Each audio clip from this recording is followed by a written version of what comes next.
People गांव का विषय है, इस पर मैं इतना ही कहना चाहूँगा कि कई बार कुछ अराजक तत्व जो हैं वो आपसी भाईचारे को भी ख़त्म करने की कोई ना कोई साजिश रचते हैं। तो ऐसी कोई साजिश भी हो सकती है, क्योंकि यहाँ पर जो प्रत्येक धर्म के लोग, समुदाय के लोग आपस में बड़ी एकजुटता से पिछले लंबे समय से रहते हैं, कभी कोई विवाद आपस में हुआ नहीं।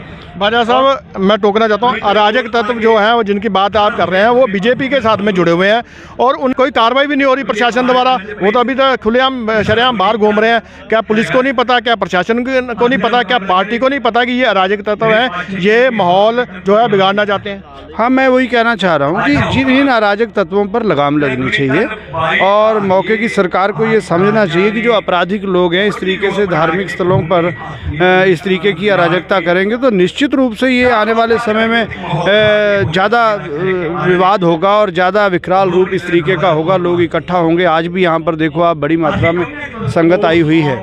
तो सरकार को इसमें गंभीरता से लेना चाहिए। यहाँ के प्रशासन से मेरी मांग है, यहाँ के जिलाधिकारी से, यहाँ के एसएसपी से, कि ऐसे व्यक्ति को जो भी लाइसेंस मुहैया कराए गए हैं उन पर भी जो है वो लाइसेंस जो है निरस्त होने चाहिए और उनको भी ऐसा कार्रवाई करनी चाहिए जिससे कि वो भविष्य में ऐसी कोई गतिविधि ना कर सके, जिससे कि आपसी जो सामंजस्य है, आपसी जो भाईचारा है, आपसी जो सद्भाव है उसको ठेस ना पहुँचे।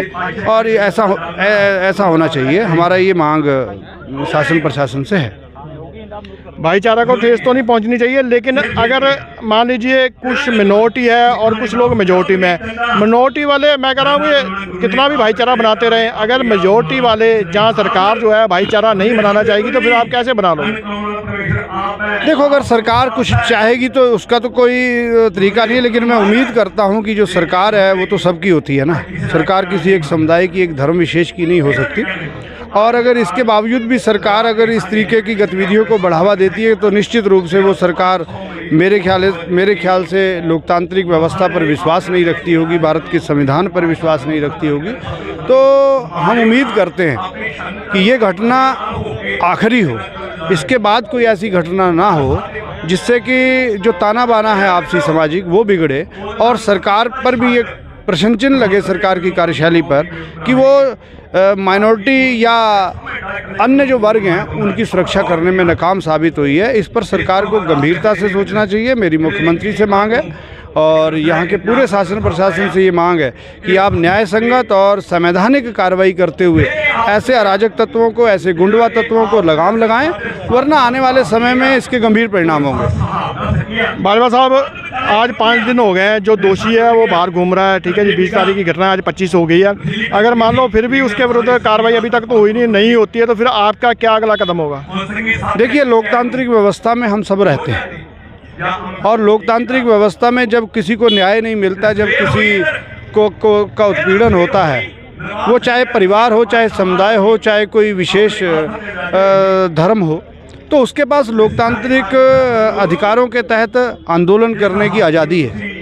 और निश्चित रूप से अगर सरकार ने इन पर लगाम नहीं लगाई, शासन प्रशासन ने लगाम नहीं लगाई, तो मैं मानता हूँ आज तो ये बहुत कम क्षेत्र के लोग हैं, फिर भी इतनी बड़ी संख्या में यहाँ पर आए हुए हैं और फिर बड़ी संख्या में एकत्र होकर के सरकार के खिलाफ, शासन प्रशासन के खिलाफ एक बड़ा आंदोलन की भूमिका बनेगी। अगर सरकार ने ऐसी उदासीनता दिखाई, निष्क्रियता दिखाई और ऐसे गुंडा तत्वों पर लगाम ना लगाई, ऐसे अराजक तत्वों पर कार्रवाई ना की, तो निश्चित रूप से एक बड़ा आंदोलन होगा।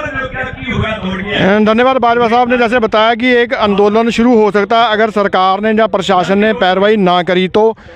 और देखा जाए तो लोकतंत्र में यही एक आखिरी हथियार बचता है लोगों के पास में, क्योंकि उसका राइट है, उसका हक है कि वो आंदोलन कर सकता है, वो हड़ताल कर सकता है, वो विरोध कर सकता है। लेकिन उसको कितना सीरियस सरकार लेती है, जहाँ पार्टी वाले लोग लेते हैं, आगे इलेक्शनें भी आएगी।